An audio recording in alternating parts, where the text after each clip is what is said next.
point you get your hands on Konami's new video game. Starring me, that Ray Junkeito. By for the first time ever, Konami combines hand-to-hand combat with driving, shooting, and of course, zapping. This episode brought to you by the extremely stable model of the AAA game. Because spending more money on a product always results in more money made, right? Right?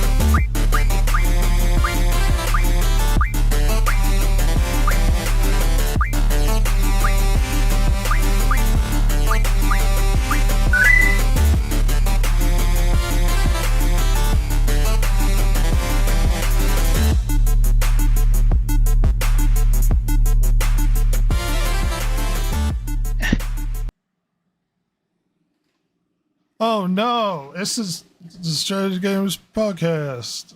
Oh no, they're here. Despite the fact you deliberately clicked on this video image or this YouTube video. I don't know why you're shocked we've showed up. Maybe you hoped we wouldn't. Sometimes there's always that small chance that it's never not zero that we post a video and we're just not in it. Hoping for our downfall. Yeah, you know. Hate watching is a thing, apparently. Yeah, that's true. Wait, hate watching always confuses me. Obviously, there are some exceptions, but for the most part, it's like, why would you continue watching? Go watch something you enjoy. Yeah, why would you do that? I don't know either. I said with exceptions. Chance has also joined us saying, "What up, turds?" and Ross and Val. So they're just not included in the turd. Apparently, that's us. We are the punch bowl, and you are the turds. I think. I'm disappointed in that. I sent him a wedding present. I want to point out an interesting event that happened on social media and the internet that some of you might not be aware of, but Ross will find it quite tickling. All right? Oh, I'm excited. Okay, so did anyone hear what happened with Shannon Sharp this week? No. Yes, I did. So an NFL football player, Hall of Famer, apparently was having amorous times at home and accidentally turned on his Instagram video feed. Oh no. And you could slightly see like slightly off frame movement, like somebody slightly come into frame. But most of what you got was noises of him having a time with the individual he was with. And streamed it. The noises and whatnot. Mm-hmm. It became this big drama-filled thing. Shannon Sharp's embarrassed about what happened.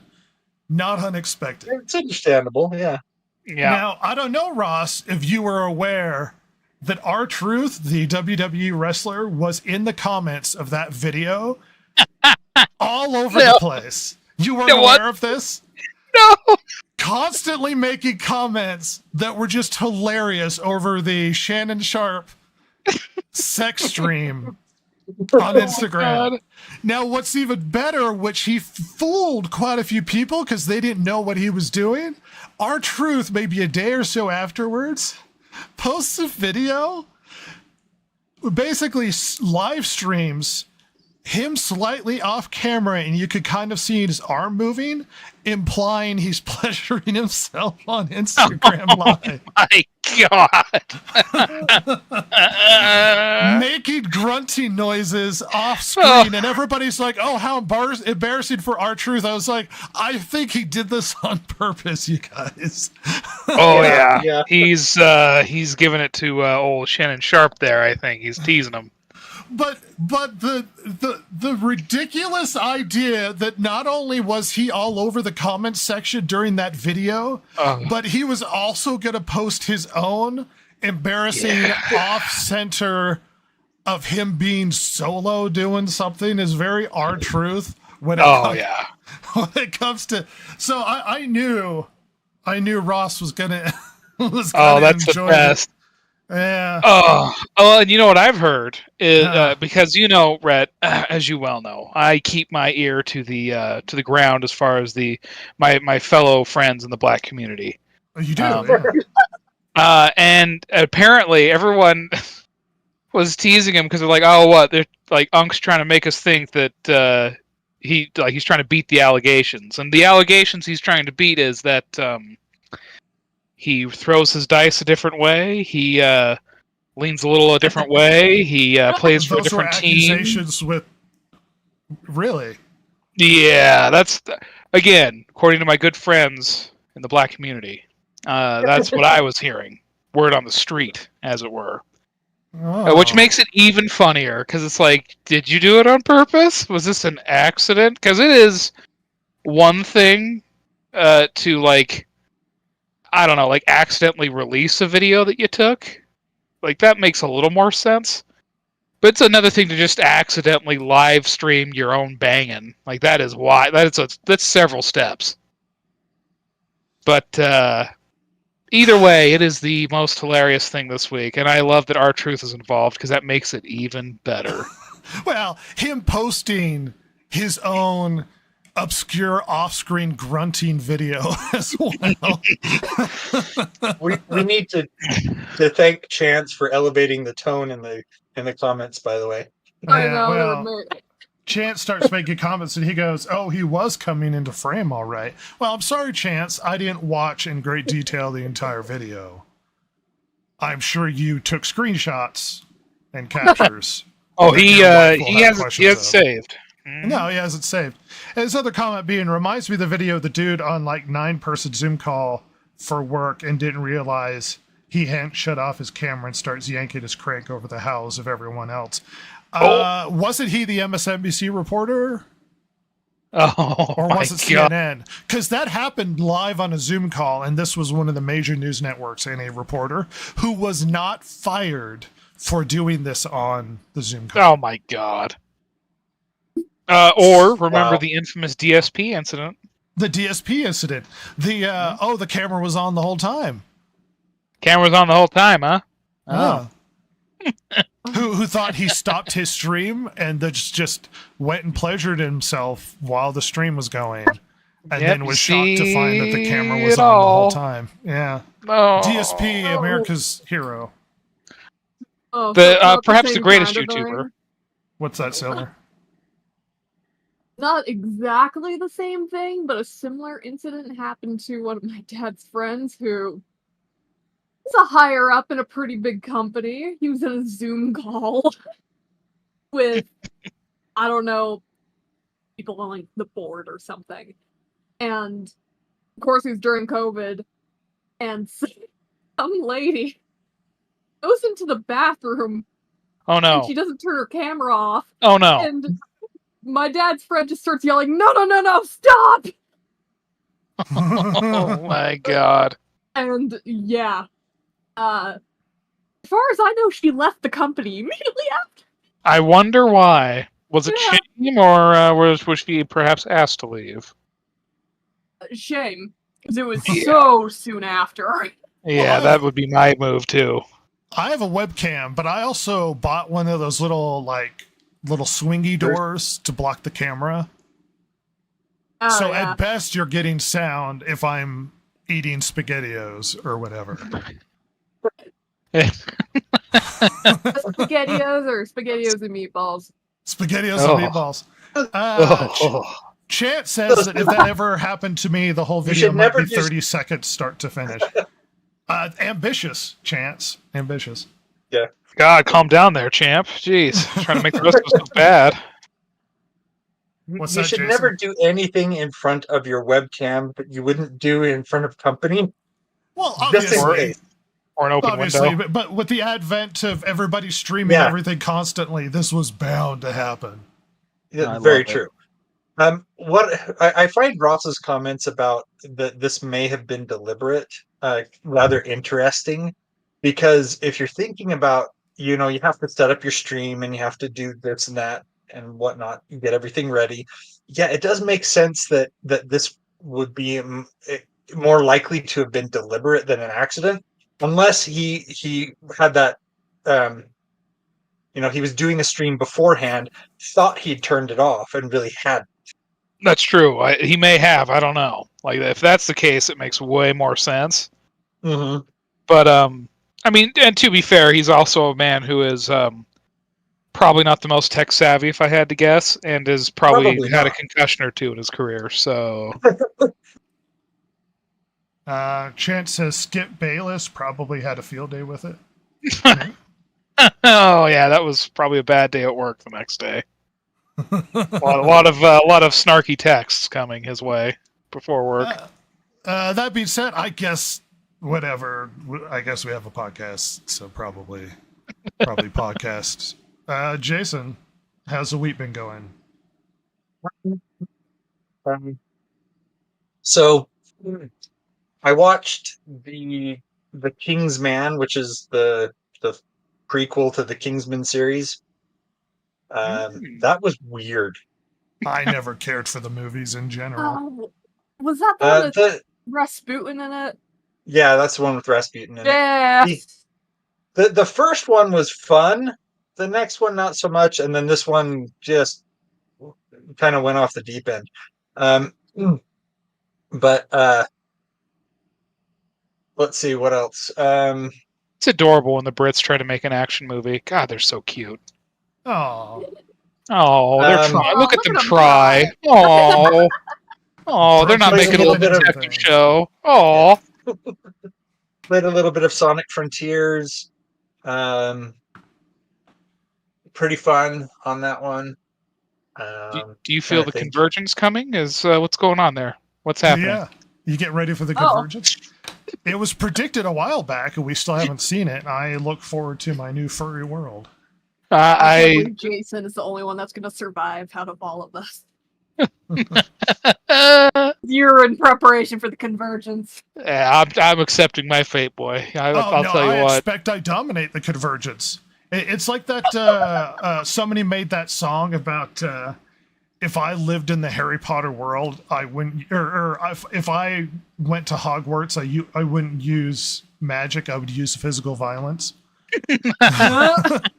And I expect I would punch my way through dominating the new Sonic Converge world. It's actually a pretty solid response there. Just start wailing on people. It kind of surprises me that the people who were, not magic and they're raised in a normal household, they go there and suddenly it's all we have to use magic, and it's like, well, you do know that you could punch people. Yeah. I brought my magical Glock. Oh my gosh, have you ever seen that edit? 9mm. Someone made a beautiful edit of Harry Potter, but only with guns, and they were yes. Yeah, putting out the lights on the street, and he's just shooting them out. Yeah, and they do the scene where they're trying to levitate the paper, and Hermione's just shooting the paper into air. Oh, that was so awesome. Good. Just an aside, Chance says soon we will all be Rhett. I call it the Rhett-pocalypse, and it's coming. The rettening. The rettening. Oh no! The rettening. It's the as we are all taken into Rhett heaven, and the Rhett-pocalypse occurs. We all ascend to Rhett heaven. Oh God! There's a lot of punching. What does Rhett heaven look like? Punching. It's a punch heaven. Just punching. Yeah. Just punching and bad anime. Mistrust of women.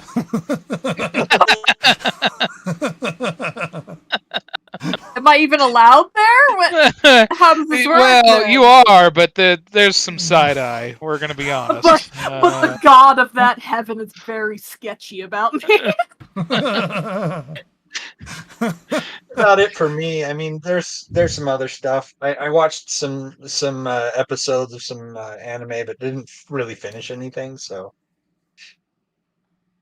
Chant says, Oh, fun wait, fact, there is you one other descend thing. in. Chant says, fun fact, you descend into red heaven. That's true. Oh, What's that, Um, Jason? there is one other. On the 9 circles. oh no, Jason. Jason cut out him and his magic mic. Yeah. Ah! The green apple Fanta, the Beetlejuice one. Uh-huh. Did I mention that before? No. I don't.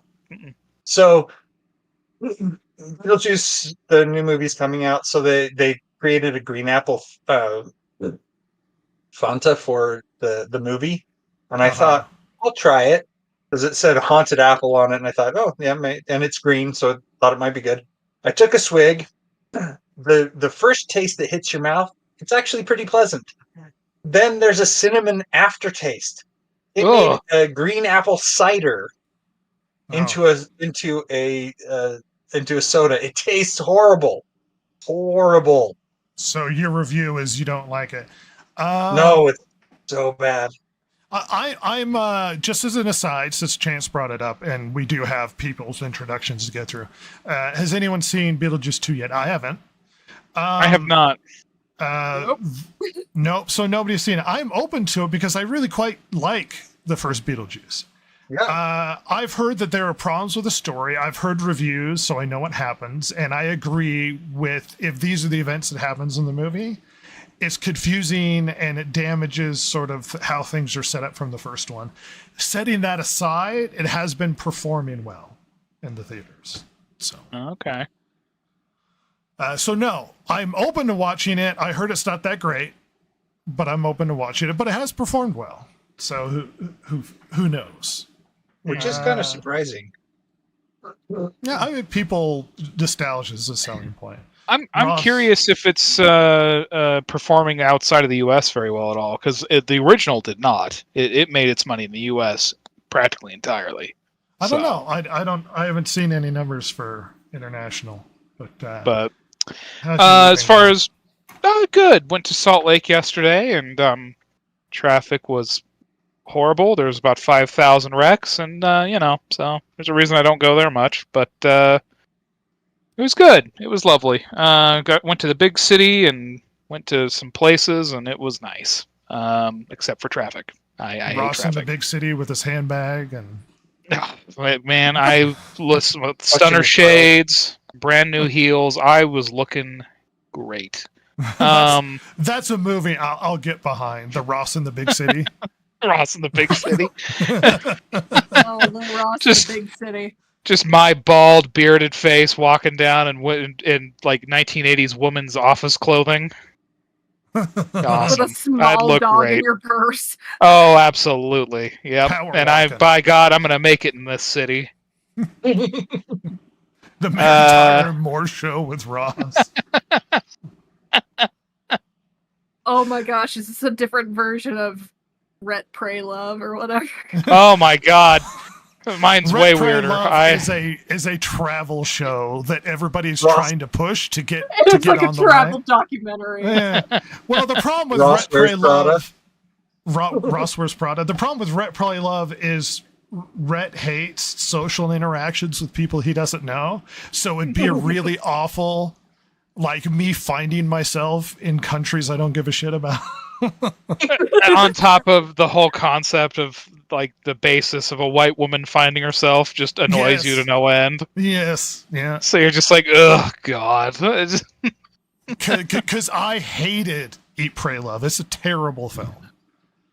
It's really stupid. The most white woman like fever dream of abandoning your family, your husband, and then going on a sex-filled romp, traveling to different countries and having no basically feeling no consequences to your actions. and finding hot foreign guys in other countries to sleep with. It's such a white woman fever dream. It's really bad. So the joke was, we're going to send Rhett on this journey and he's going to hate it. Oh, he's going to go to India and throw the chalk and just be annoyed and disgusted everywhere he goes. Get a little dot on my forehead for no reason. He's going to go to Italy and be hit on by weird Italian men all the time and be annoyed that he can't just see the sights. Have a bunch of foreign women approach him and be interested, and you just don't take the cue. He's just trying to go see the Colosseum. He just like brushes her off. Well, they keep trying to set up those meet cutes while I'm at like some cafe. And she's like, oh, are you going to go see the Coliseum? I always wanted to see that. And I was like, well, you should, and then leave. Then pay your bill promptly and leave. Yeah, completely not read like what was that show? The flirting or whatever. Yeah. What was that show that Ricky Gervais did? An Idiot Abroad? An Idiot Abroad, yeah. It's gonna be like that, but less stupid and more like nothing oblivious. Happens. Yeah, more oblivious. I notoriously have a problem with reading people attempting to flirt with me. It's been a problem. I'm trying to get over it. My trauma. Chance says, I recently jailbroke my Fire TV, so I may check it out at home. I get all the fun, questionably legal shows and films. So it's right up your alley.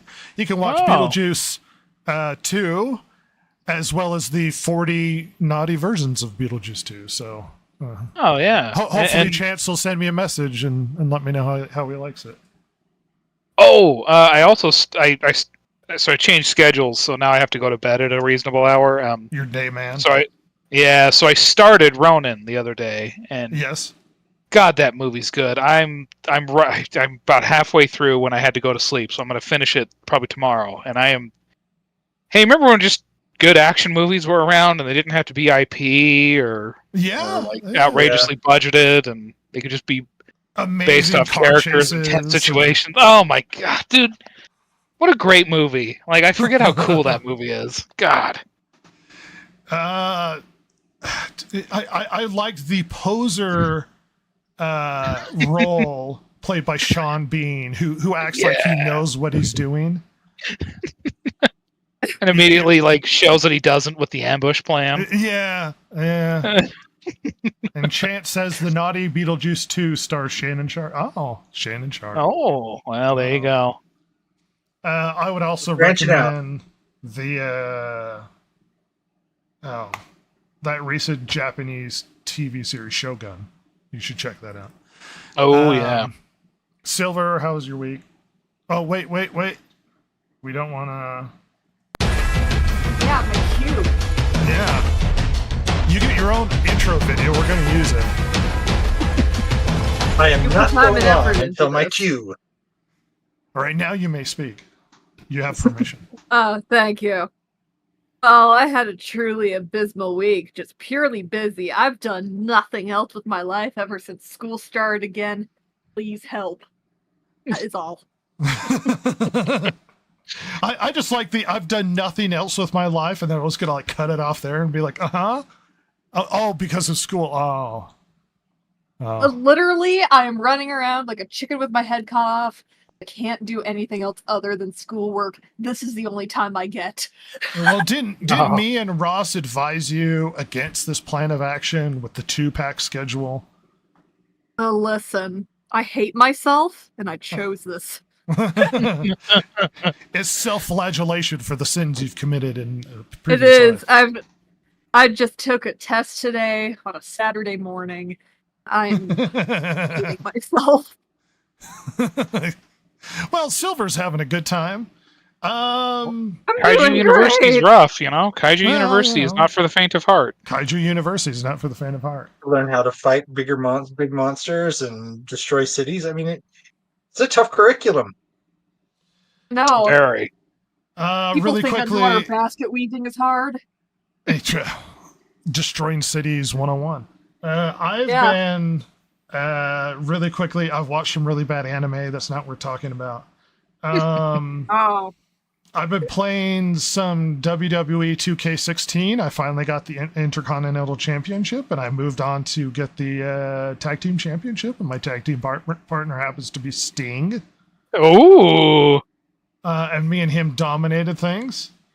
Yeah. We took the belt off of New Day, who had it at the time. New Day? And I've moved on to my pursuit for the Sting when heavyweight he was with the championship. Police. Good Good job. to see him guys. branching out. He sings bad music and has bad moves. Despite that, on the side with my Switch that I ever presently play, I went through Mario Wonderful, which was a fun game. The Mario games, the first-party proprietary Nintendo stuff is just fun. And Mario Wonderful is just a fun time. And I couldn't get Mario out of my system, so I played Super Mario World, which has been a lot of fun. That was the one that was on the 64? SNES. Oh, SNES. Okay. The 64 is Mario 64. Right. Yeah. Despite that triangle strategy, I bought it when it came out. I kind of set it aside. It didn't quite grab me right out the gate, but I finally got back into it, and it's great. It's a really good game. I just wasn't in the frame of mind that I want to sit and play a quiet strategy game that's complicated and branching plot lines and whatnot. But I'm back into it, and I'm having a lot of fun. Chance says, I started watching American Gods. All was good until the Jin sex scene. Just why?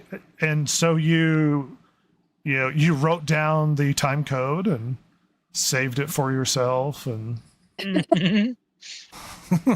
got to keep the Chance as a degenerate joke going. That being said, not to bury the lead, a lot of stuff going on in gaming, and there's a general overarching discussion that could be had about what's been going on in gaming. To start out our discussion, as I awkwardly delay to open up this image. Yes. The PS5 Pro has been announced, which has been rumored for like 2-3 years at this point. Yeah. That the PS5 Pro is coming. So they finally announced it, and we're expecting it this holiday season. Okay. The PS4 Pro sold fairly well. It was a fairly light system. Yeah. The PS5 Pro, there's been a lot of emotional reaction to this.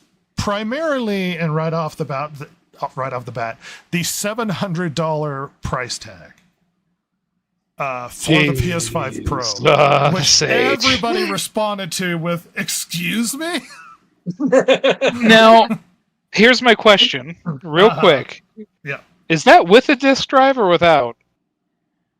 With a disk drive. Okay, because I thought that was a separate purchase on the PlayStation 5 prior. Well, the PlayStation 5 had two versions. It was diskless and with disc. And the discless one was like $100 cheaper. I think this is just disc mega console. Okay. They went over a bunch of the stat markings.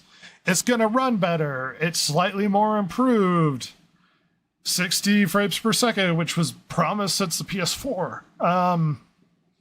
4K fidelity mode, supercharger games, make them look better. There's a funny video of somebody watching like a comparison thing that Sony put out, comparing the PS5 to the PS5 Pro, watching sort of gameplay between the two and how much better it looks in more detail. And the guy pausing it and being like, I don't see it. I don't see the difference. Stat-wise, it's supposed to be better. Okay. That doesn't mean it's not going to run things that the PS5 already does. There is one negative to people who are collectors and have previous consoles.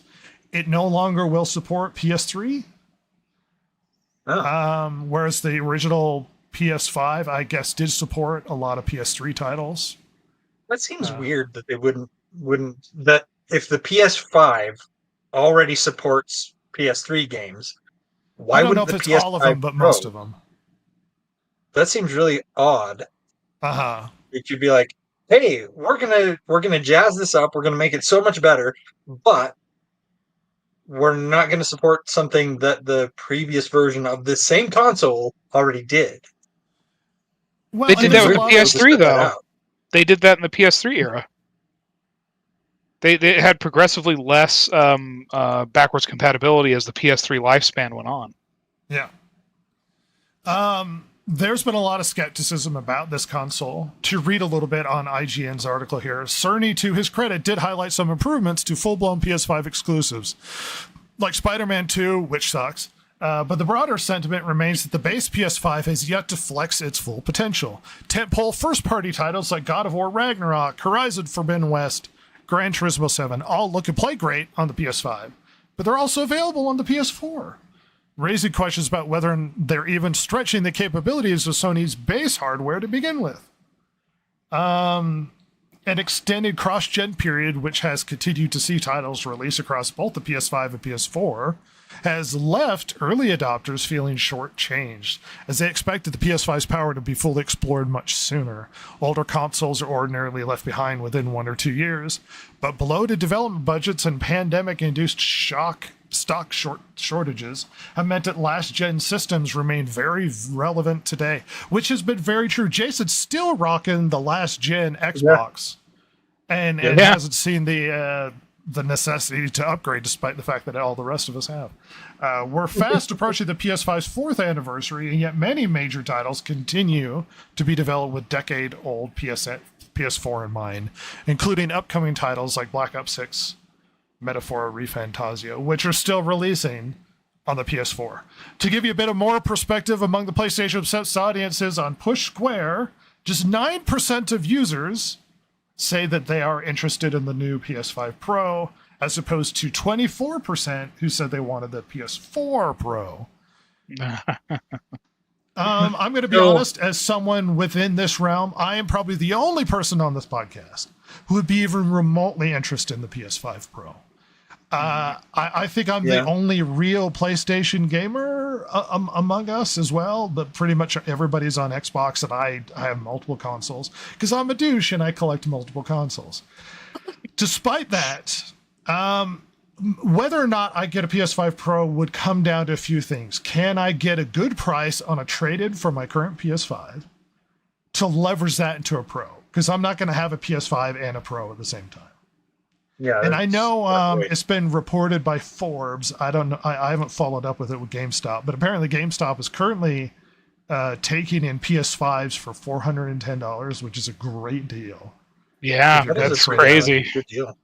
Yeah. So I may take it up on that and then just try and grab a Pro as it hits the holiday season. And if the interest is low, then it's going to be, a few more $100 to leverage into a Pro. And I might sit for a month or two without a console or something. Who knows? Hey, Rep. Yes. I did some quick research. The PS5 Pro does not come with a disc drive. You have to buy a separate one. And it is already selling crazy fast on Amazon because of this announcement. The PS5. The added disc drive that works with the digital with version of the PS5. Mm-hmm. Yeah, it's the same one. Yeah, so you have to pay another $80 in addition to the $700. Ew. That's what Chance was saying too in the chat. He said that the disc drive is $80 extra. Yeah, that's crazy. That is $800 gets you a pretty decent gaming PC these days. Yeah, in a world prior to and now after COVID. During COVID, that wouldn't get you anything, but now we're kind of back to normal. You want to know something interesting? Adjusted for inflation, the PS3 launch is still more expensive. Oh yeah, wow. It's crazy to think about how, like, when I think back on it and really think how stupid that price was for the PS3. Like it was so laughable. Okay, so considering the current climate we're in and the people we're talking to who wouldn't necessarily be interested in this sort of thing, what is your reaction to the PS5 Pros sort of dropping in here? Go for it. Sony doesn't have the exclusives to demand this anymore. In the PS3 era, going from PS2 into the PS3, they had a lot of goodwill, And despite the fact the console was outrageously priced, they also had a bevy of exclusives to work off of. Now, whether or not they ended up using them that generation is a different story, but you know, they were an exclusive powerhouse, or at least had. I mean, you know, the PS2 had the most games ever of a console. Like they had the largest collection of games on there, whether they were exclusive or not. Sony can't boast that anymore. Sony can't boast that they have this crazy library of exclusives that would drive me, or I think anyone who's even kind of on the fence, to pay for this. This is crazy. Might be a good time to get a PS5. I mean, yeah, honestly. Silver, your reflection on the new console. Does it mean anything to you? I don't play a lot of PlayStation, but it feels very useless. Okay.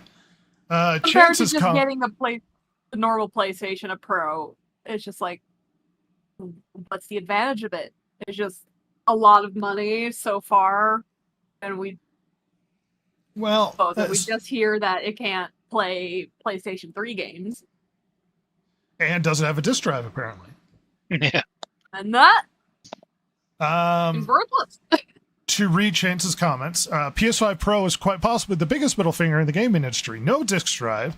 The disc drive is $80 extra. Graphical jumps haven't been significant since the 6th to 7th gen. After that, it's been marginal jumps, in my opinion. I don't think you're wrong about that. Yeah, I agree. He says, I own a PS4 and a PS4 Pro, and honestly, I can't quite tell a significant difference between them outside of loading times. I suspect the same will hold true for PS5 Pro.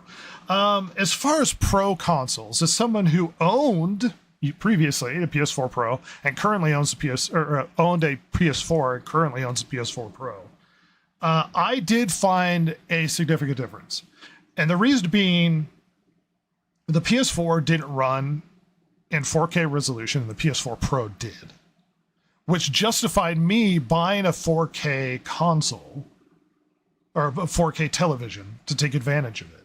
On top of that, I did feel it ran faster, which is marginal depending on who cares, whether or not loading times or whatever. What was more tangible, despite the 4K resolution, to me, was it had a 1 terabyte hard drive, which I saw a massive difference when playing on the PS4 Pro. It's like, ooh. On top of that, I bought a PSVR, and the PSVR notoriously was a bit slow and had graphical problems and that sort of thing in the OG PS4, and it ran best on a PS4 Pro. So using the VSR headset, the PS4 Pro was basically the best console to get to run the PSVR at the best way possible. So that was my biggest motivation, and I really liked my PS4 Pro. Additionally, I own the Xbox One X, the launch version of the Xbox One X, the Scorpio edition. Love it. It runs better than Xbox One, which had a myriad of problems and was slower than the PS4 and all of these other issues. The Xbox One X is like the fully realized Xbox One that should have been. And it had a bigger hard drive, and it ran in 4K. Basically, the Pro versions of these consoles were like 4K transitions from the OG console into the new console era. I wonder so if you're a lot upgrading of your TV, they helped out. Sorry, Jason. Well, I was going to say, I'm wondering if a lot of people found the same results that Chance did, where he's saying, I didn't really notice a difference. And you're saying you did notice a difference, but I'm wondering how many people were like, they bought the PS4 Pro and plugged it in and were like, I don't see a difference, but didn't bother upgrading their television at the time. That might be true. You know, maybe later they did upgrade their television, but if they upgraded it later, at that point in time, they'd had the PS Pro for a while, and at that point they didn't say like, oh, maybe I should think back to when I was playing on my PS4, and at that point it wasn't like they could judge the difference between it, because they didn't have the way to benchmark it.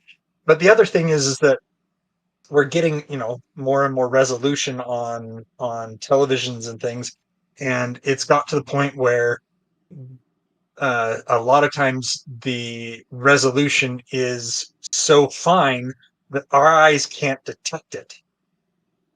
You know what I mean? I could tell the difference between 1080p and 4K. Whether or not Well, I fully right. appreciate the 4K is another story.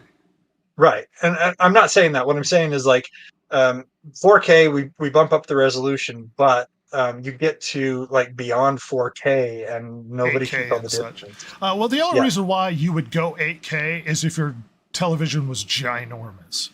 Yeah. Chant says, I do quite enjoy my PSVR. So do I. PSVR did very well. VR2 did not. And I've owned a VR2.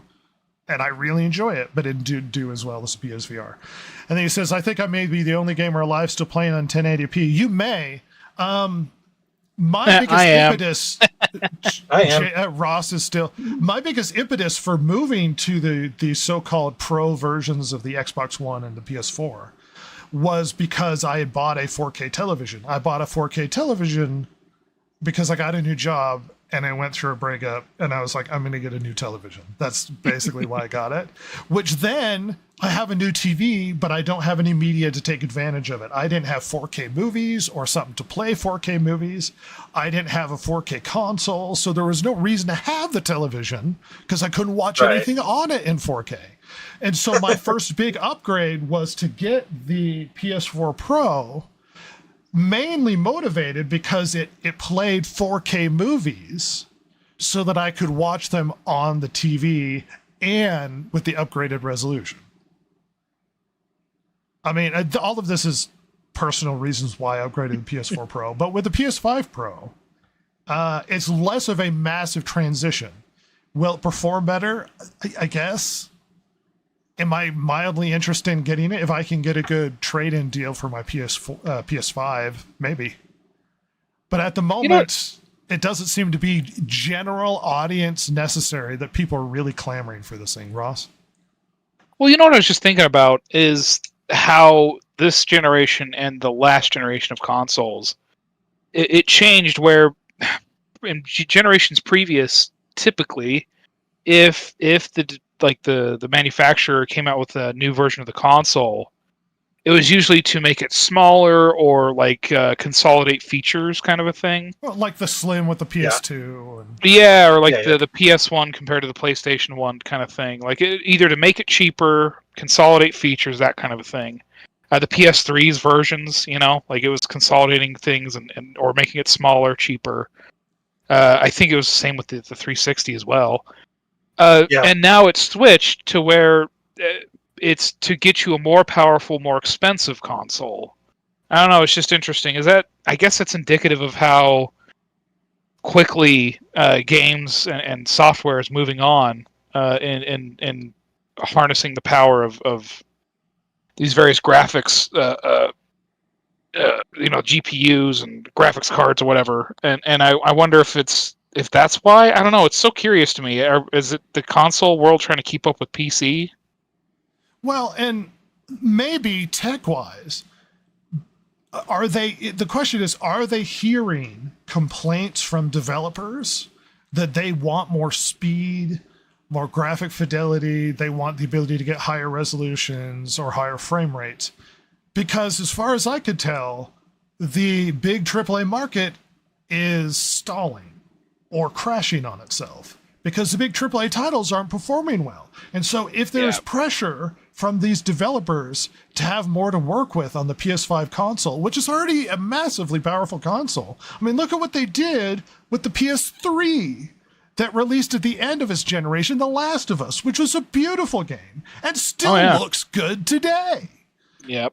Why is it such a necessity to come out with a big, massive, more powerful console when they're not even producing games that are worth a damn anyway, that really necessarily need the higher resolution or the higher frame rates and whatnot, when most people should be playing the older stuff anyway, which moves us on to some other conversations. I'm going to address Chance's thing really quickly. Chance says the PS3 final version of its Slim was garbage with that cheap sliding door. I didn't like the sliding door, personally. Yeah. Yeah, but it was way cheaper too. I mean, it got more people into the ecosystem at the end of the day. Yeah, cheaper, smaller, brought in more customers. Yeah. But going on to the other point of the beginning of this podcast is, despite the PS5 Pro coming out, the AAA console gaming market has not been doing well. No, really. Microsoft recently has been hit with layoffs of 650 people in their gaming division. Jesus. Despite the fact that we are seeing more games like the Indiana Jones coming down the road. Massive layoffs has hit. The news was first broken to the public by GameFile, who learned the development from an insider source and to Microsoft employees via an email from Microsoft gaming head Phil Spencer. According to GameFile's insider source, these cuts will mainly impact corporate and support roles at Activision Blizzard, which hasn't been doing well. For the past year, our goal has been minimize disruption while welcoming new players. I mean, first-party Microsoft, have they been producing anything worth a darn? We had Starfield. Yeah. Halo Infinite was certainly a. Yeah, I don't think they really have. I mean, nothing that they certainly saw from the beginning end to the end. I mean, even the stuff that they brought on, like and became first party later. I mean, like like you said, Starfield is probably the most horrific example of that. I mean, they were banking on that to be a Skyrim, or God, hopefully at least a Fallout 4, and it missed on both of those. But on top of, sorry, finish your thought. No, go ahead. Well, on top of this, Diablo 4 and WWE 2K support studio Lost Boys Interactive announces mass layoffs, cuts most of its workforce in response to shifting market conditions. A particularly devastating entry onto the ongoing wave of layoffs currently sweeping across the Western video game industry. Noted co-development studios Lost Boys Interactive announced that due to shifting market conditions, they will be pink slipping a majority of their workforce. Ooh, God. Ouch. This is on the heels of the massive collapse of one expensive game that released recently, Concord. That was in development for 5 years, and then they shut down because of how abysmally it performed. Didn't even breach 700 concurrent players on Steam. Couldn't even breach 2 weeks. Didn't even breach 2 weeks. Massive, expensive video game titles that are failing. Now, Concord has perhaps different reasons than just it's too expensive. It wasn't attractive. It's a game outside of popularity at this point. Like, the hero shooters are no longer the big mover of the market. But game expenses have been rising, and the quality or the interest or their impact has not gone up at the same time as the prices have. So some of these AAA titles, obviously their graphic fidelity is through the roof as far as current offerings go. Some are, yeah, but I mean, even with Suicide Squad, I mean, people compared it to was it Arkham Knight, and it looks worse in some parts. I mean, it's I don't know, man. I mean, I think you're mostly right at games like your Call of Duties and stuff, but I wonder if we're just experiencing a bloat. There's a theory going around that like there's a real like drain of talent in the industry, as is evidenced by the fact that like games get worse in a lot of ways. Like they're getting bigger, fatter, and like less featured. To interject, in about a year's time, the gaming industry has probably lost about 20,000 jobs. Yeah. Yikes. And like, let's be real. The if you think of like a big game franchise, even ones that have released, whether it's a title within the last few years or in the last 10 years, the people that started out on that franchise probably don't work at that company anymore, and probably haven't for a while. Like, your Mass Effects, your Halos, your Battlefields, Call of Duties, like those people have all your Elder Scrolls, your Grand Theft Autos. And I'm sitting here thinking the biggest console, like the biggest games and console movers. We didn't really get that this gen, did we? No. It's like, where's the Fallout? Because Fallout was last gen. Yep. Yeah. Where's the Elder Scrolls? I mean, that was 2 generations ago. Years away at this point. Where's the next Grand Theft Auto? It's coming next year, hopefully. We'll see about that. The last Grand Theft Auto was like 3 consoles ago. So some of this, I think, so Chance says modern gaming development seems to be more interested in making games marketable than playable. I think some of it is that they have a broken model for developing their games, because what we've seen is they have these AAA titles and they have to be charging like $70 now for these AAA titles. And they have to get a lot of people on board with pre-orders and stuff. And that used to never be the case. And then we have, if the pre-order brings in a lot of people, but then the game fails because they've tried to rush it out the door and they didn't properly test it and things, then they have to do massive refunds. And you have these companies that, instead of producing good games, are marketing them and developing them towards smaller portions of the market, and expecting the general audience to be on board with it. See, these AAA titles, they need to be to appeal to the mass market. They can't appeal to just a subsection of the market. Otherwise, they won't do well. So they have to have mass appeal. They have to be fun. They have to be beautiful. And they have to work. But it's almost like they've thrown all of that out, and they've just said, okay, we're going to shove any old crap out to our constituents. We're gonna slap a AAA title label on it, and they're gonna buy it. It's like that's not how this works. We've been seeing a lot more traction from indie games, because the indie games they're quicker to market. They're smaller. They can appeal to those smaller portions of the market. The AAA title has to have mass market appeal. They can't.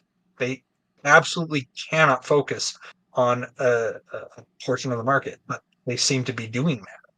Well, especially with the so-called woke trend of appealing to the very vocal groups in social media that aren't the majority, which seems to be a bad marketing tactic.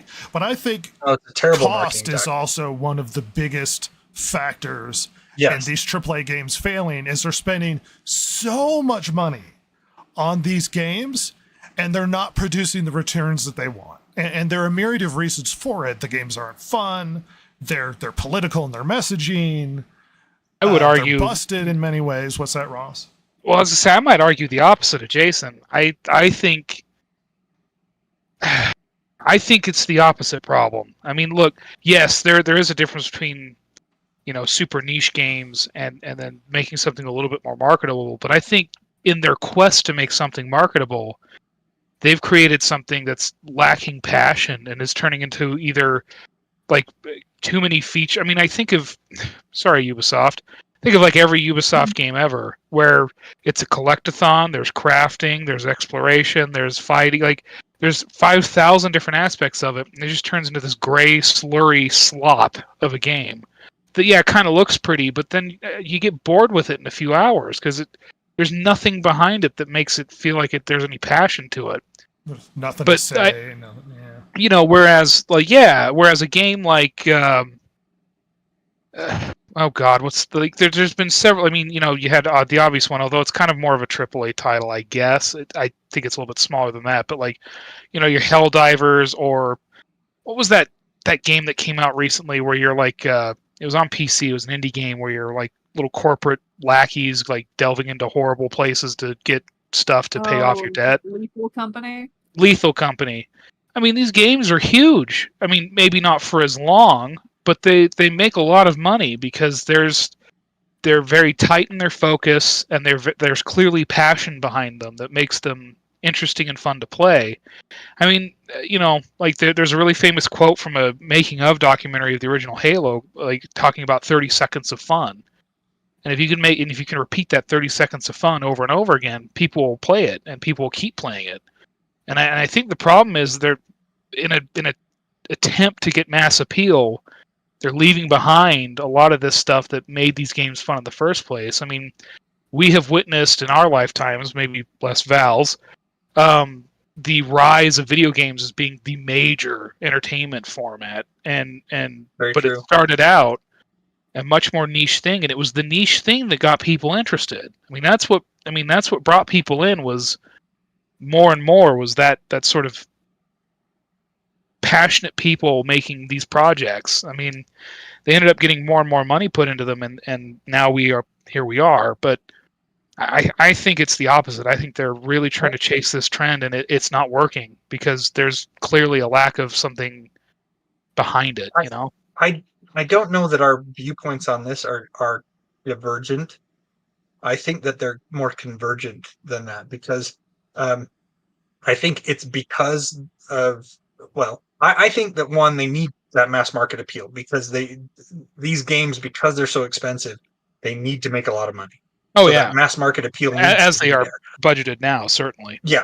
But at the same time, I think that, like you said, because there's no passion and they're kind of they're blurring the focus of the game. They're like you said, they're chasing those trends. This game starts doing well, so they tried to pull that into the game that they're creating, and it feels like it's a tacked on addition rather than a seamless part of the game. And so you have all these stupid fetch quests and grinding and stuff, and you're like, oh my gosh, another fetch quest? Get me out of here. And I think that because there is no focus, there's no passion for the project, there's no focus, it's just producing crap games, which then don't appeal to the mass market. To catch up with Chance's comments, he says the last truly AAA game I played and loved was Horizon Forbidden West. And then says Sony and Microsoft need to follow Nintendo's lead as it pertains to their exclusives. Very high quality, not overly expensive, just fun games. See, Ubisoft do everything okay and nothing great. Yes, sad but true. Interestingly enough, I'm going to add some news onto this. In response to falling sales, GameStop is announcing plans to close a larger number of stores than we have closed in the past few years. Uh-oh. Apparently, GameStop is struggling into their quarter 2 2024 financial report. Therein, GameStop revealed that compared to the same time last year, the net sales for the second quarter had fallen from $1.164 billion to $0.798 billion, a drop of approximately 30%. In light of this result, the company has announced that they have initiated a comprehensive store portfolio optimization review, which involves identifying stores for closure based on many factors, including an evaluation of current market conditions, blah, blah, blah, blah, blah. And they are relying on being a seller of physical copies, AAA stuff and whatnot. And it's not paying off. And there's been some speculation, which apparently GameStop has announced they're trying to move more into, which they've already been doing, in the selling of older retro titles, which seem to be coming back, as Gen Z seems to be interested in playing a lot more of the older retro consoles and retro titles, as sales have been going up for a lot of these things. And GameStop, though has already been selling retro stuff, seems to be moving into the more retro program by being a retro console store, which isn't a bad move. No. It might be a little bit too little too late for GameStop. What's that, Ross? Well, hey, Rhett, Jason, what industry does that remind you of? A particular industry you two have more interest in than either Val or I. Uh-huh. It sounds like comics, doesn't it? Yeah. Well, to connect this to comics, there was a few years back where the head of DC was beside himself, trying to understand why the comic books that they were selling, all of their main lines, were selling less than reprints of comics from the 1940s and 50s. And he couldn't understand why. And one of the biggest factors is your current stuff sucks. And the other already tried and true stuff previously it is good. You know, there was an attitude in COVID with Hollywood where Hollywood acted like we are a vital industry. What are you going to do without Hollywood? We have to be here. And I kept thinking to myself, if Hollywood completely disappeared and we never got any more movies, I could watch movies for the rest of time and still be fine, because there's so much out there that the fact that Hollywood is here, I don't see as like, oh, well, if Hollywood went away, what would we do with ourselves? And it's like, watch what we already got. Like, I don't, and that's the biggest thing with the video game sort of industry. Not only are there so many video games, you couldn't play them in a lifetime, but I've got so many video games that I could play games for a decade more or so and still be fine. Yeah. Or decades. There's so many games come out a year, I don't have time to play every new game. So I tend to buy the game I really want, not dab in between a lot of different stuff available. Right. And guess what? I, like a lot of collectors, tend to play older stuff because it's good and it doesn't stop being good as new consoles release. And that's the problem. They don't want you to hold on to your old stuff. They want you to buy the new stuff. It's like the scam that is the university book system.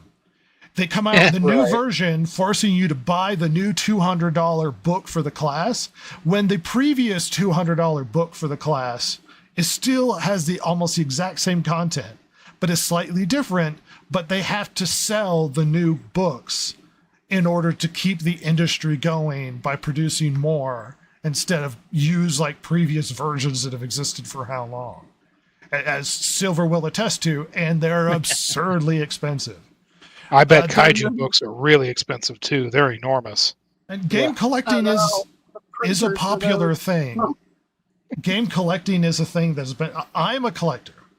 Yeah. Easily, if anybody sees my room, I've got like one of everything. Oh, yeah. Chance is a big collector. Say the least. And it's not even so much so that I'm hoarding stuff. It's just when I buy things, I keep them. So if I buy a new console, I tend to keep it. If I buy video games, I don't trade them in. I tend to keep them. And so I've now just accumulated an absurd amount of stuff because I still like the stuff I liked.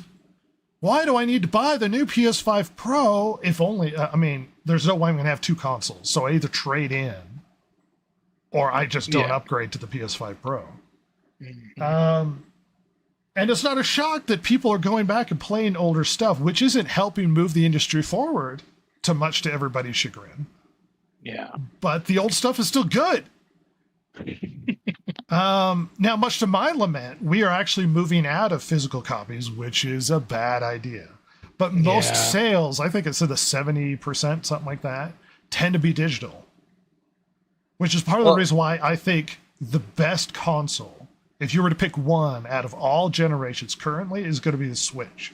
And it's not because I don't like Sega games more, or I don't like some Xbox games more, or whatever. It's because the Switch you could take with you. It's such an amazing piece of technology, and it has a lot of old gen stuff with the Nintendo Online thing, and then they resell packs.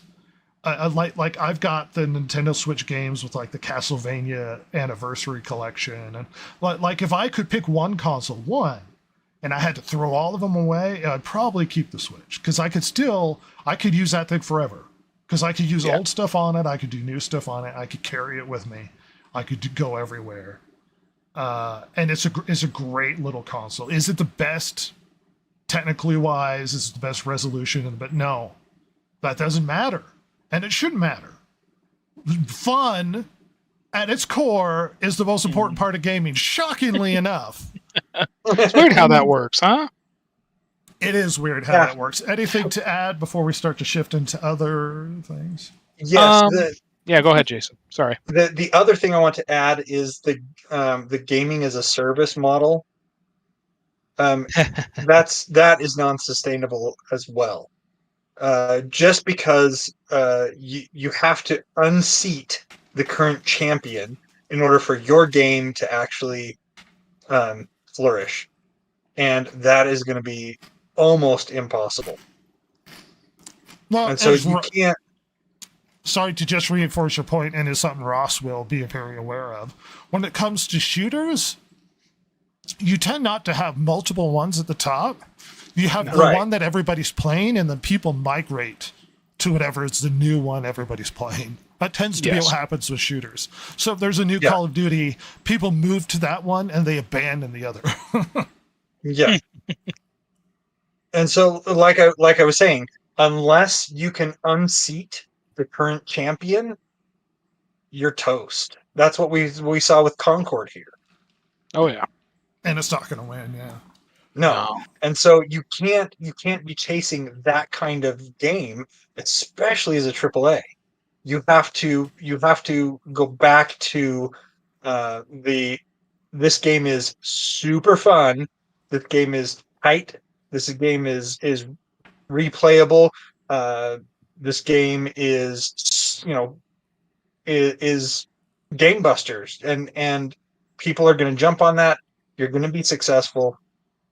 You can't be chasing a trend like gaming as a service. It's just not going to work.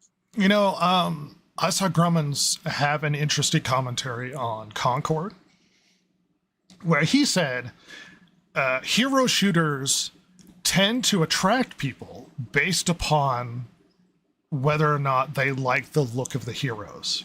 Mm-hmm. Yes. Which I hadn't thought of, but that makes a lot of sense. If the heroes look really cool, then you're attracted to playing these characters. And that the biggest problem with Concord is they had very unattractive heroes. And I'm not just saying, these ugly LGBTQ characters. I'm just saying no one is clamoring to play a character that's designed after a drag queen. What? No. It is interesting something to think about. Let's move on to the news dump stuff to do. The Distracted Gamer Podcast. Big steaming pile of news dump. Forever immortalized. Chance still trying to take a dump. Can't get that thing out. And much It's like the still news happening. dump, the purpose of the news dump is we have a lot of news to go through really quickly. We got to push that turd out and get this done with. I'm going to bring up a couple of things really quickly. Let's see.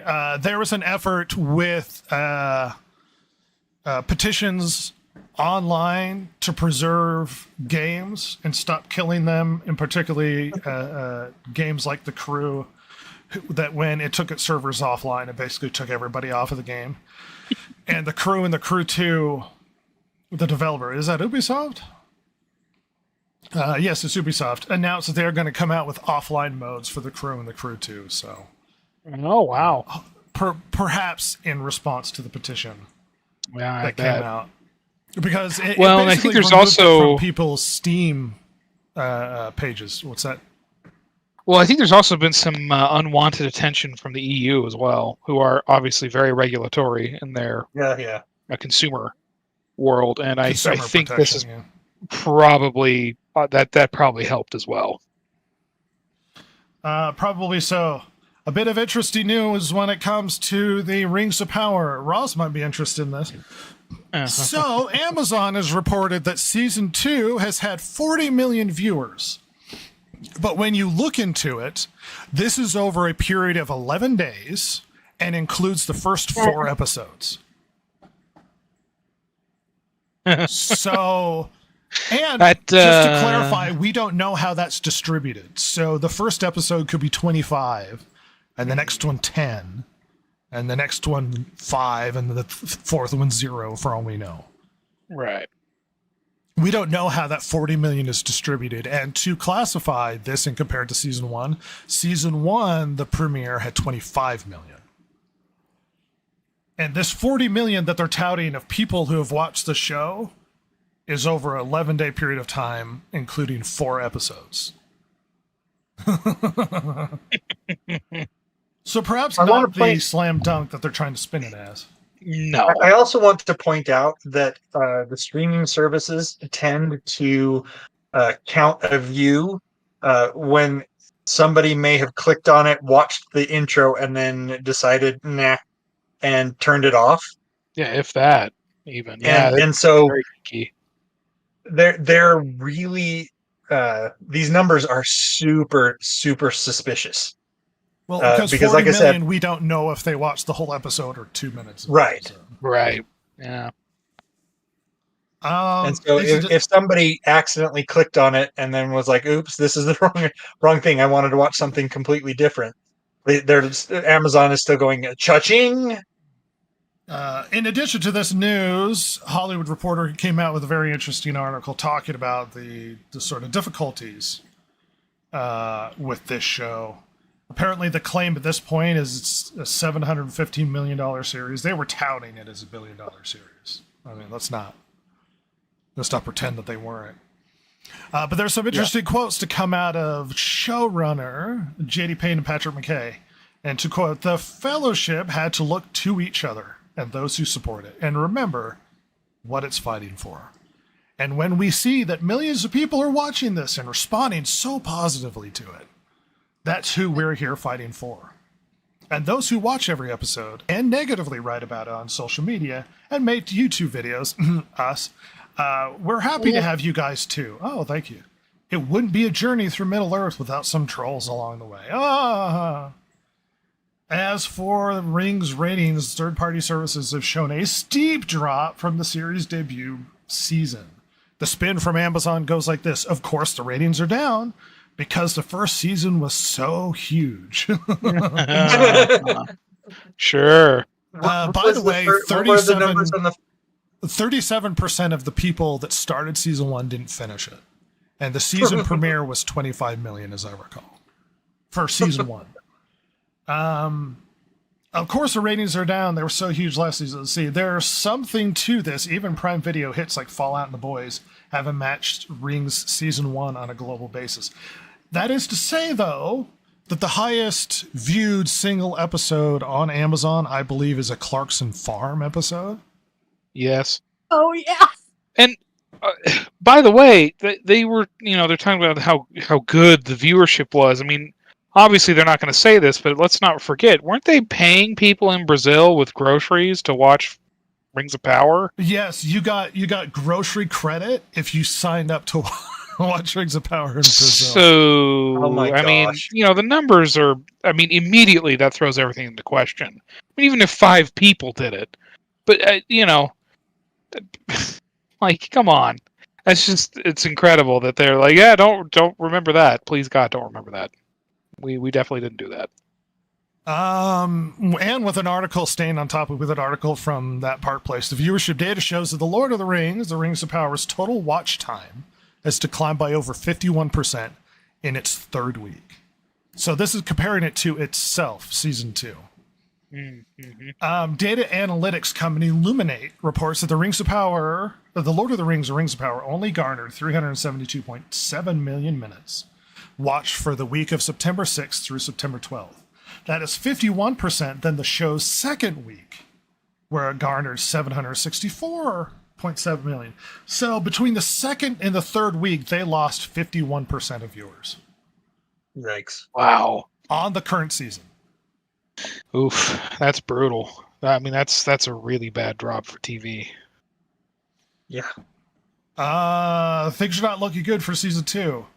Go ahead. Oh, go ahead. Well, I was just saying, is it because they're boring them to death? Is that why? Well, it's possible. And you might think, oh, well, this is going to affect the possibility of Rings of Power existing on, or is this possibly going to affect a cancellation? There was a doubling down by Amazon recently claiming that they are still planning for 5 seasons. So, oh my God. Bezos has put his ego into this. He will spend all the money. Would not surprise me if right now they're doubling down on it and they're saying, no, we're going to do this. And then later we get an announcement that says we can't do this anymore.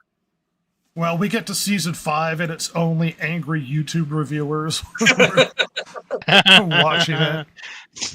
We have a total of 300 views. Yeah. And as a side note, Joker 2, which is coming forward, apparently its opening weekend box office is tracking 44% drop following mixed reviews and poor early pre-sales. Nice. Compared to the first Joker, or what do they mean? Because it's not out yet, right? Oh, okay. Okay. Sean Rollins at Box Office Theory originally shared at the end of August that he predicted the film would gross between 120 and 150 million. Let's not forget that Joker 1 was a $1 billion movie. That's surprising. Overall. And he goes, and more specifically shared, he believes it would hit 138 in its opening weekend. Furthermore, he shared that the film would likely gross between 277 and 404, with a more precise prediction of 350 million in its entire domestic box office run. Back then, Robbins was bullish on the movie, citing Harley Quinn's Lady Gaga enthusiasm for this follow-up among the built-in DC audience and her own fan base.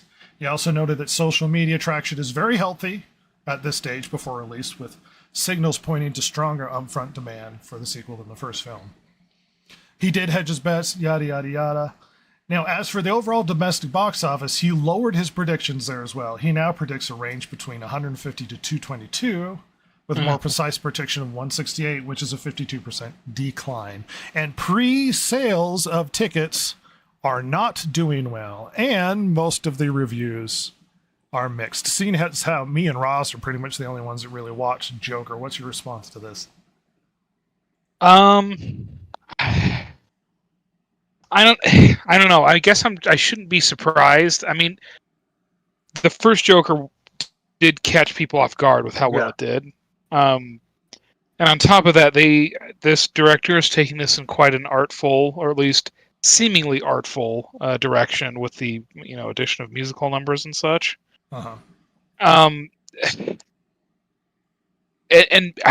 don't know. My first initial thought is maybe there's just maybe the kind of gritty 70s version of a Joker story doesn't have as big a legs as they would have hoped, Well, let's look at the IGN review, and I'm going to look at their verdict or conclusion here.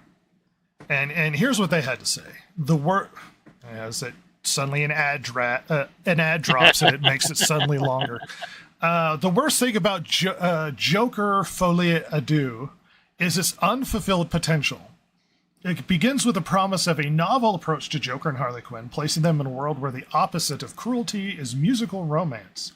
Unfortunately, the DC sequel gets bogged down by a lengthy courtroom saga, which not only keeps the dazzling Lady Gaga away from the spotlight, but centers the movie entirely around its own predecessor, without doing or saying anything new.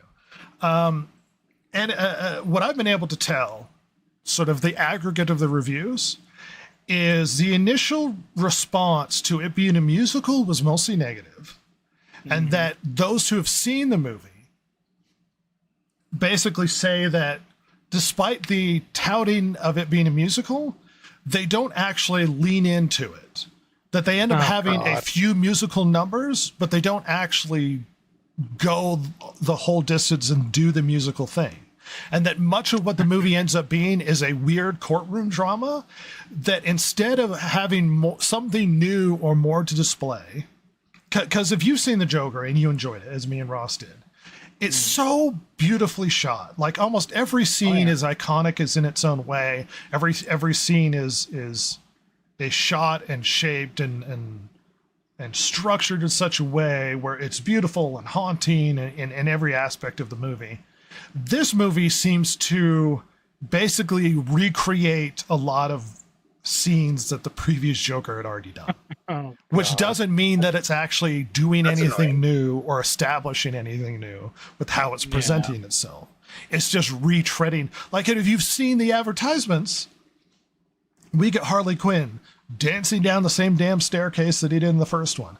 We get Harley Quinn in the elevator doing the same stupid face that the Joker did in the first one.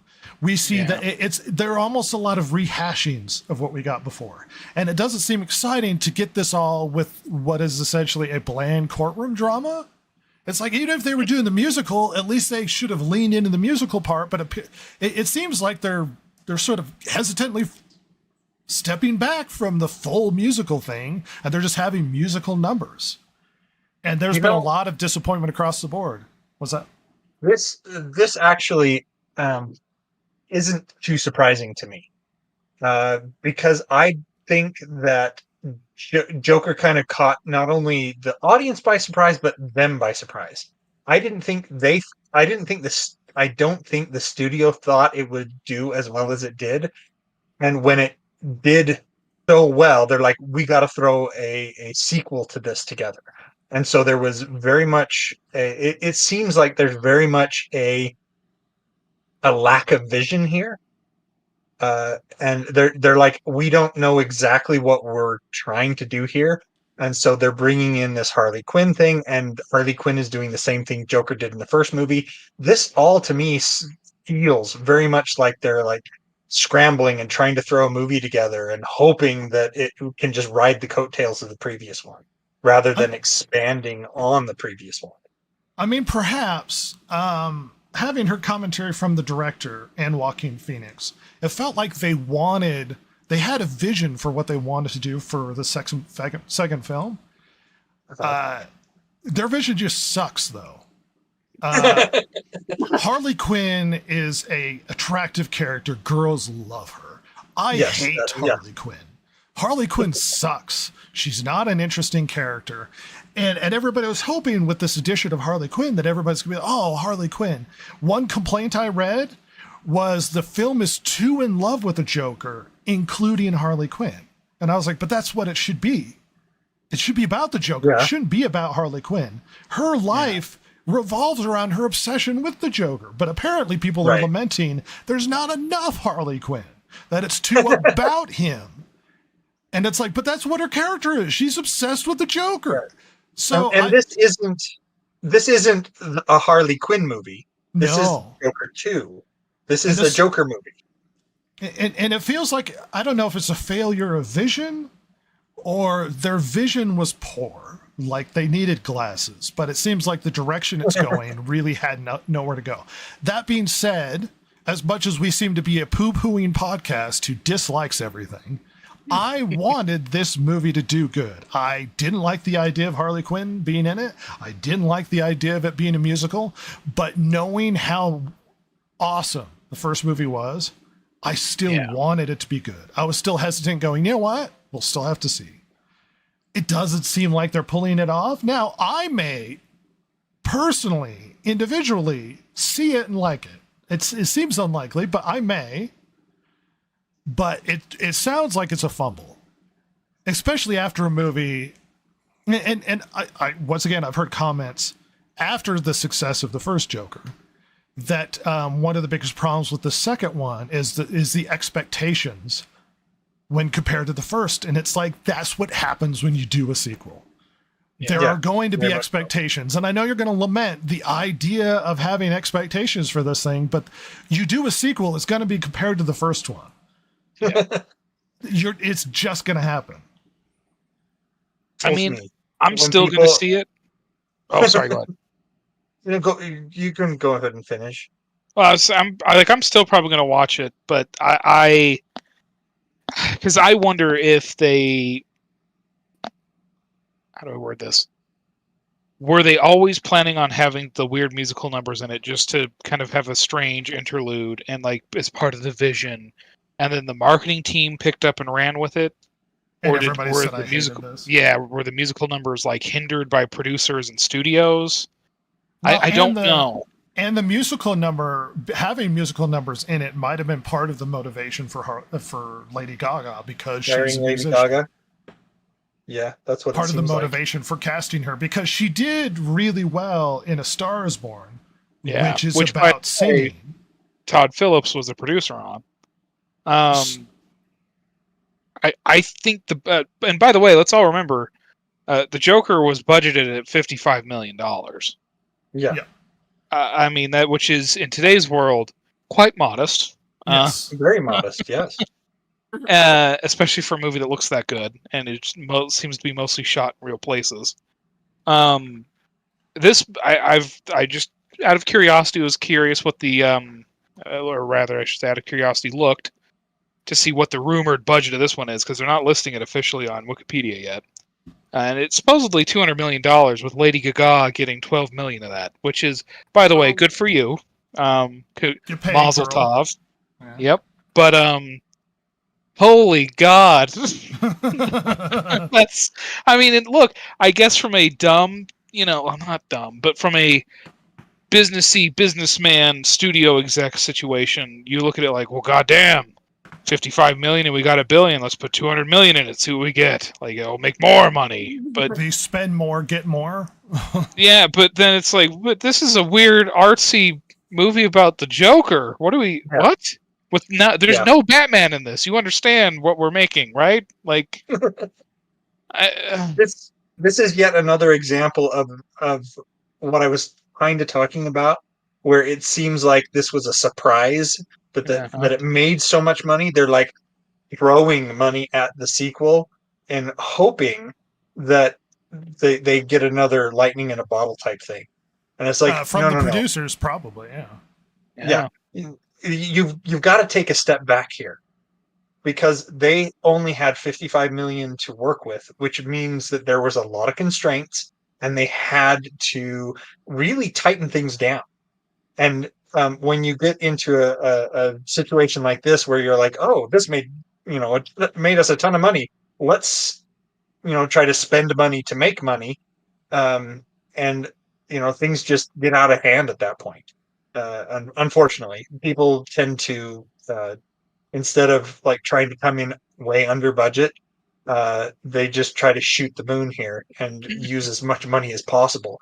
And it's like, this probably would have been better if we left the budget at 55 million for Joker 2, and just had that same. We got to keep the story tight. We got to really know what we're doing here before moving forward with this. Where they're like, oh, 200 million, let's just blow through this budget and see how it goes. It's really a bad strategy, people. You know what's funny? I was sitting here thinking, and much like with the first Joker, where it was a bit of a Kings of Comedy, Taxi Driver sort of character study. Right. With the second Joker, at least in the trailer, I get a bit of a One Flew Over the Cuckoo's Nest in there. I've heard some people say New York, New York. New York, New York, yeah. Yeah, which was also, by the way, a failure. But let's chug this along really quickly. The more important news is apparently analysts have downgraded Ubisoft stock in response to Star Wars Outlaws and the prospect of Shadows coming down the road.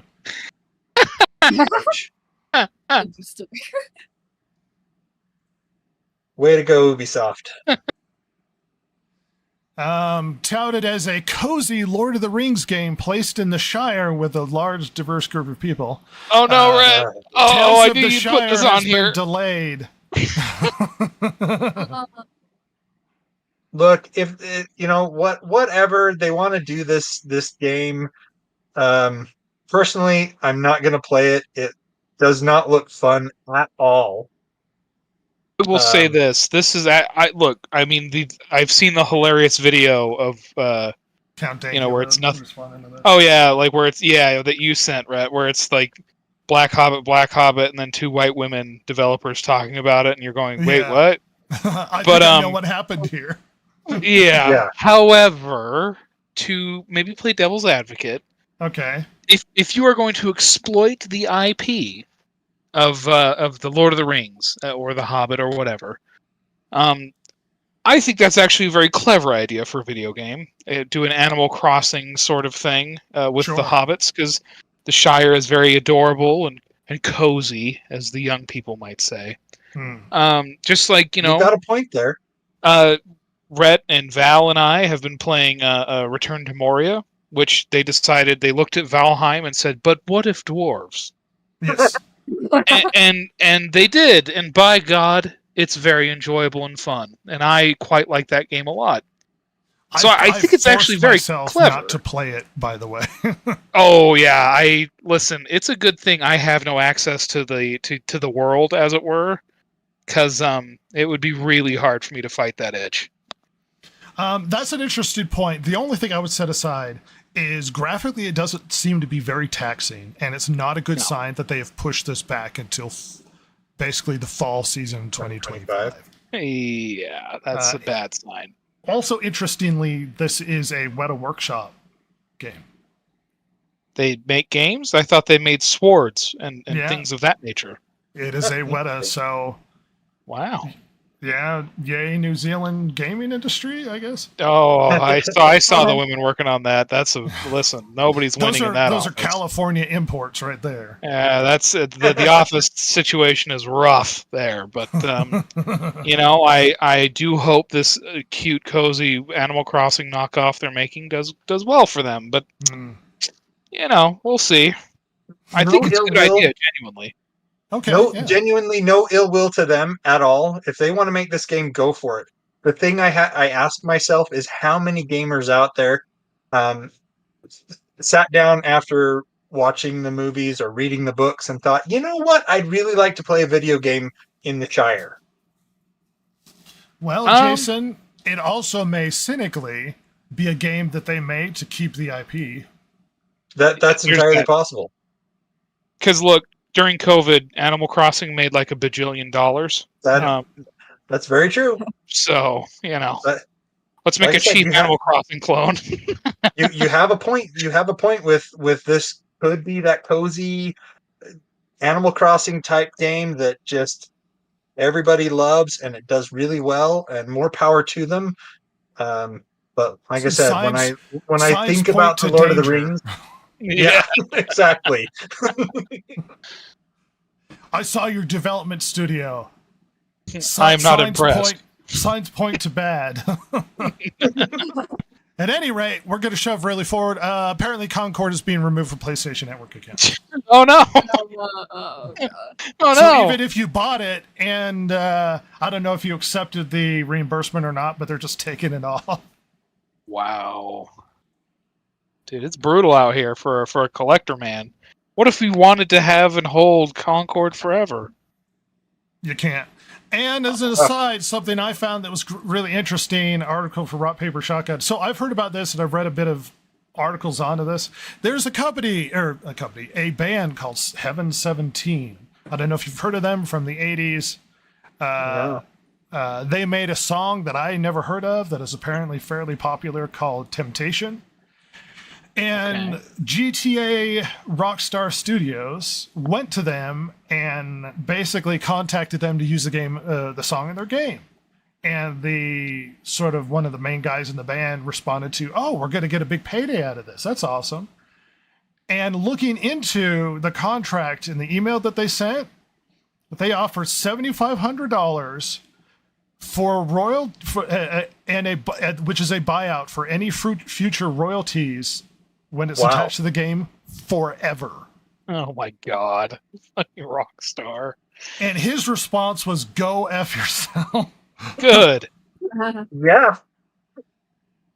He's like, $7,500 for royalties forever for my song to be used with your game and its content? Excuse me, no. You can go screw off. Hey, Red, how many dollars did Grand Theft Auto 5 make? It was $4 billion. I can't remember. Boy. Grand Theft Auto grossed 8.6. We'll give you $7,500 for your song, sweetie. You run along now. Just lowballing the hell out of him. Oh my God! Like they're hurting for money. What assholes!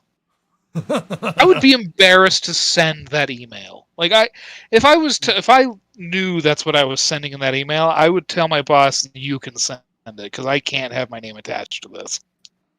Well, I just wonder find it fascinating who responded to it.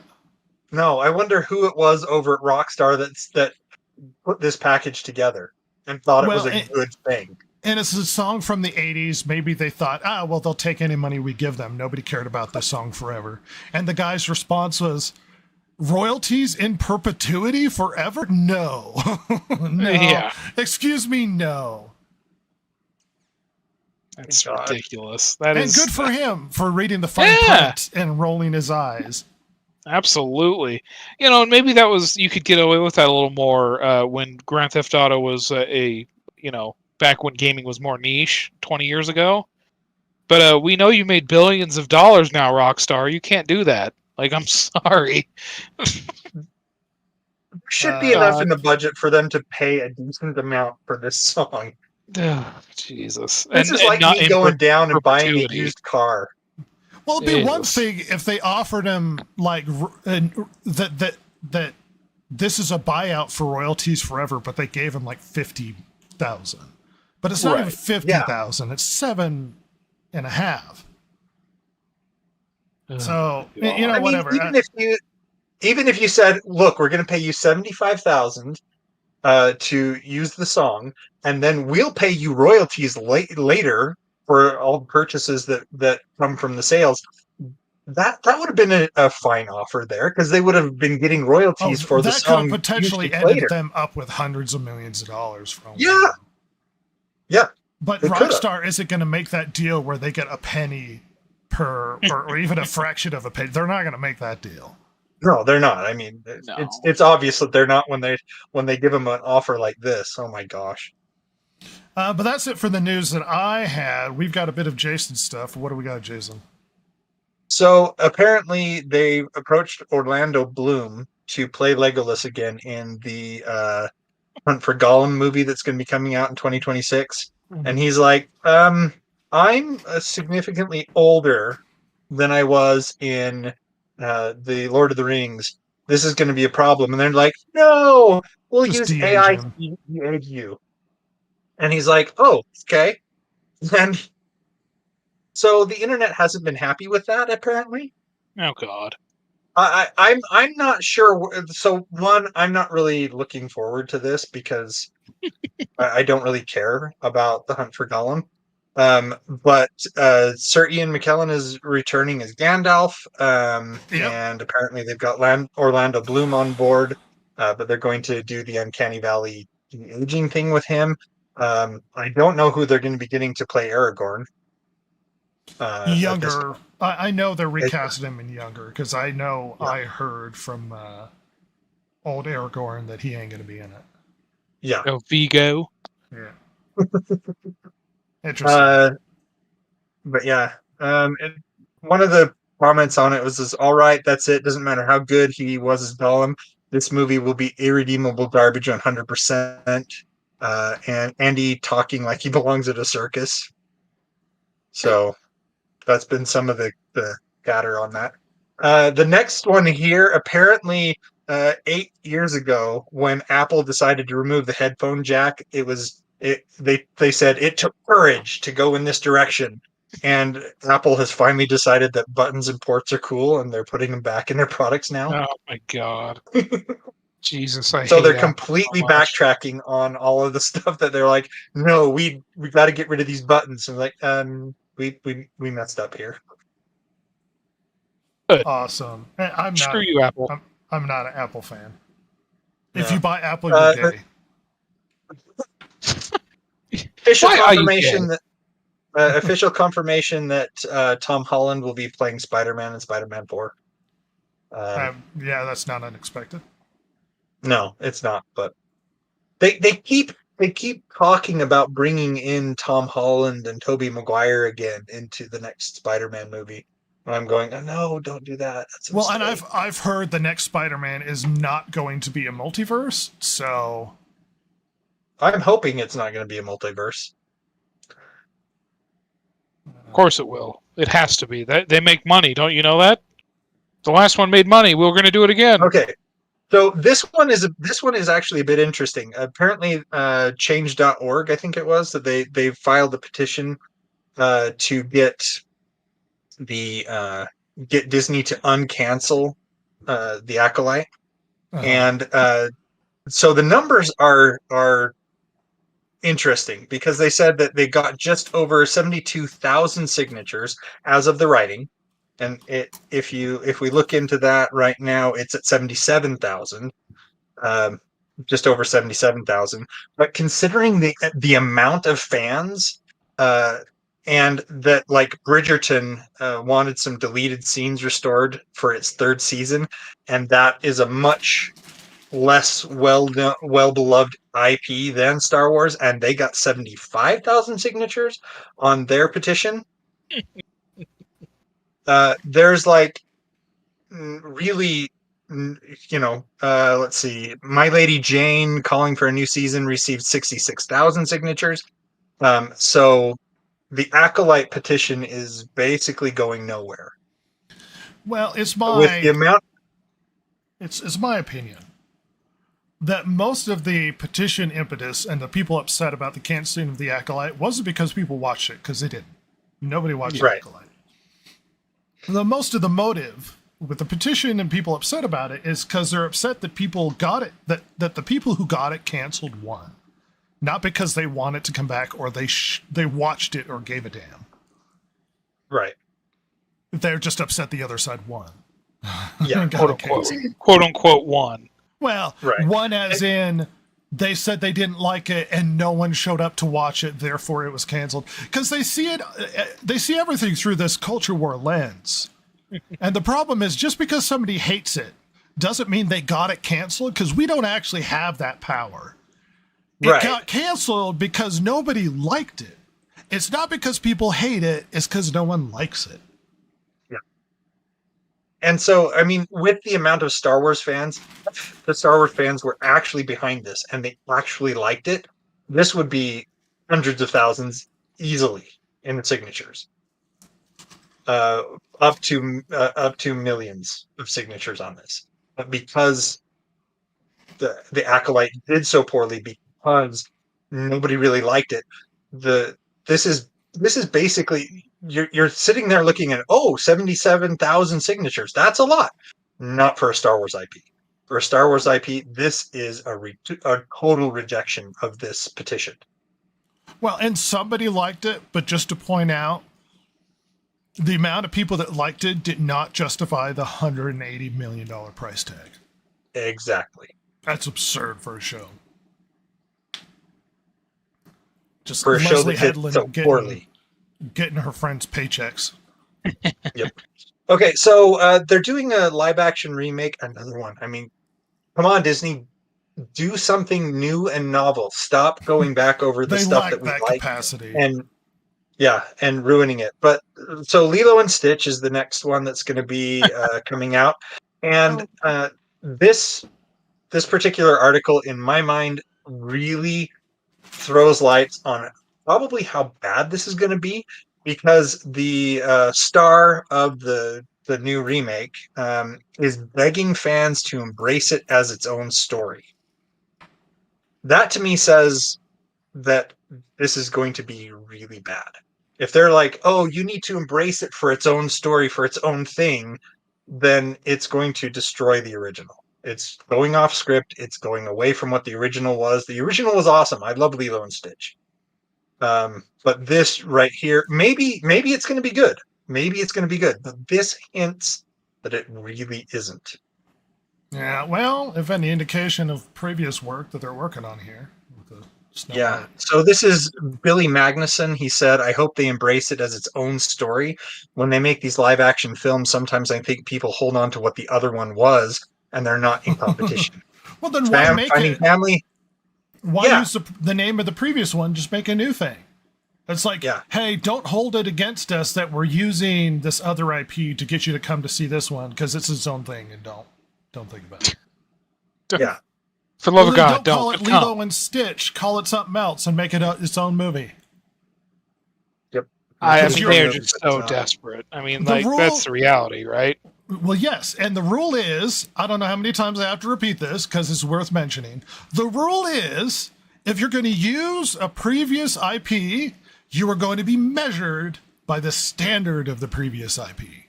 And if you don't want to be measured by the previous content, don't use that IP. Period. I mean, that's the rule. Well, I mean, isn't the rumor with the new Moana movie coming out that it was actually supposed to be a series and they're just chopping it up and pasting it together as a film? Yeah. I mean, my God.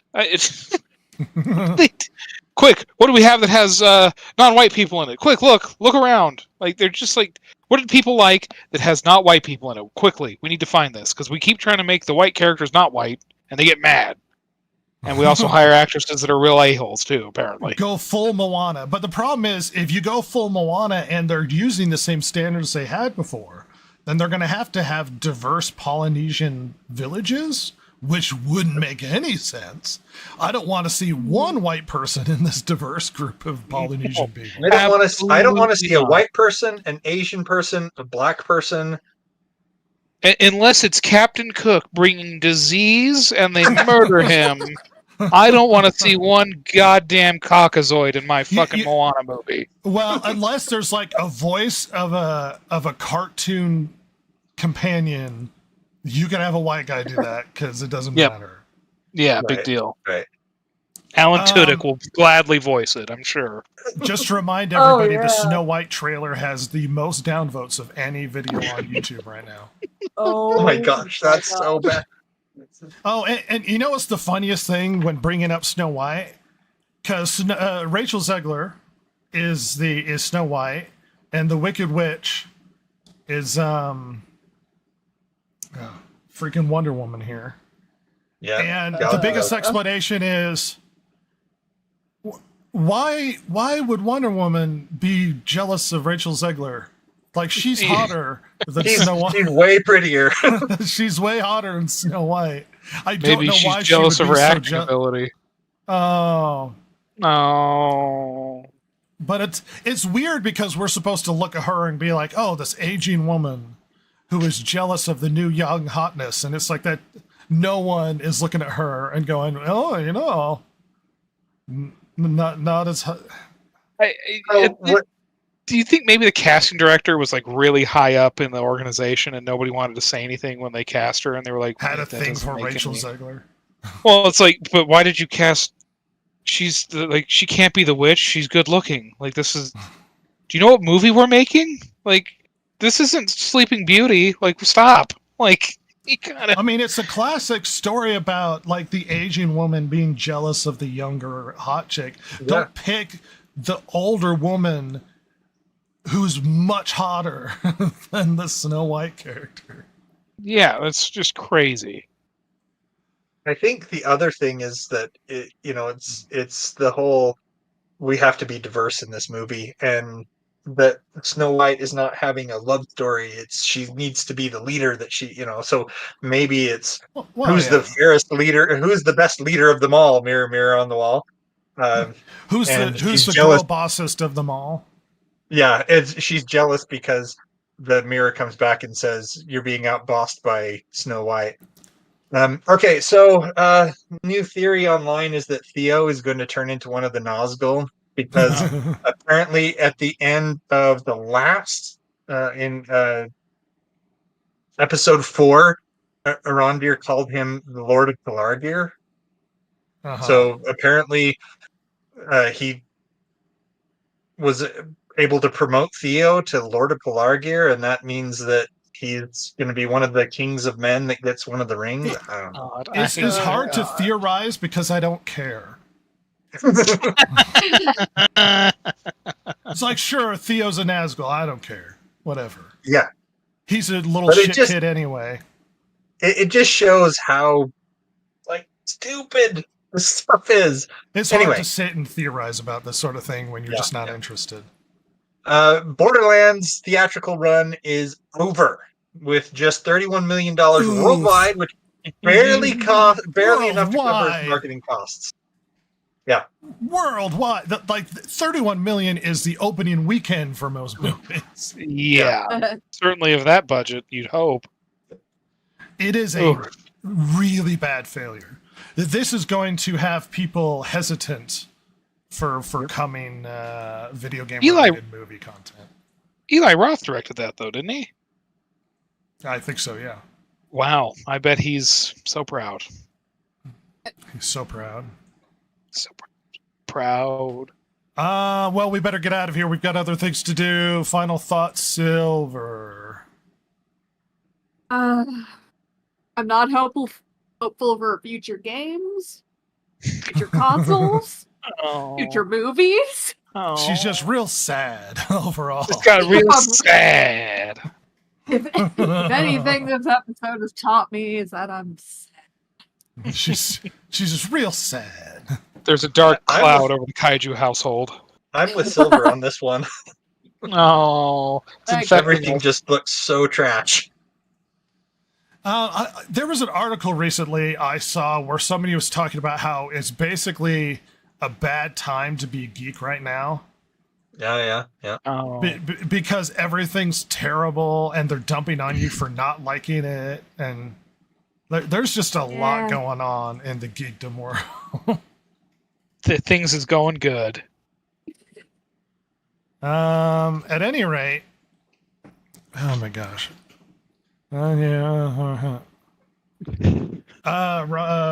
Ross.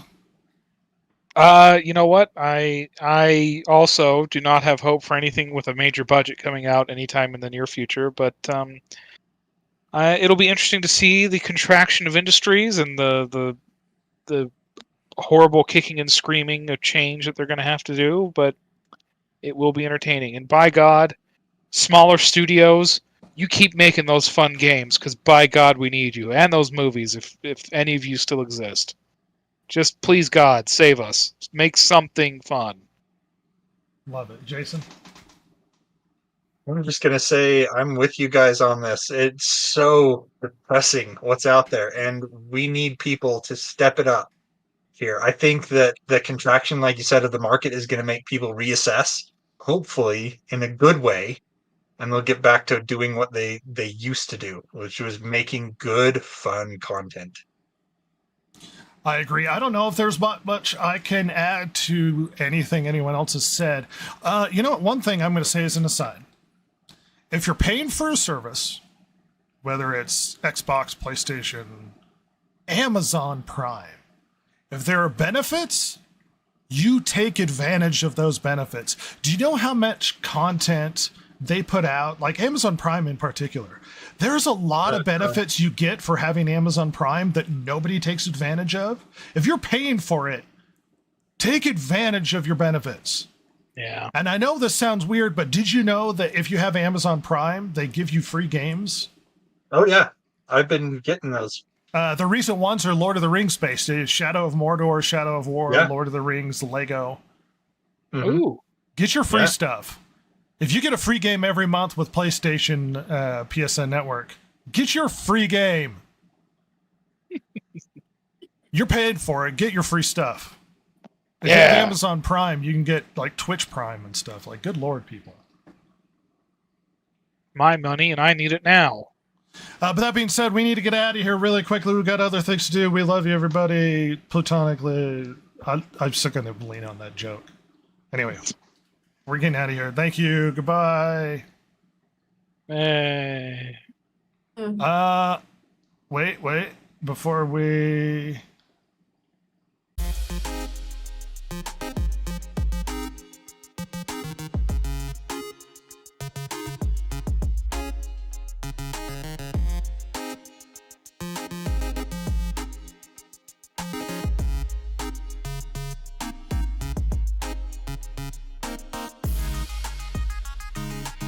If you like the show, follow Rhett, Jason, Ross, and Silver, the world's most lethally stupid internet personalities, on Twitter at DGPodcast or on Instagram at DistractedGamers. If you liked or hated what you heard here today, you can email them at thedistractedgamers@gmail.com and share your feelings. Not that Jason would care, since he hasn't any, of course. Oh my God, it's so juicy.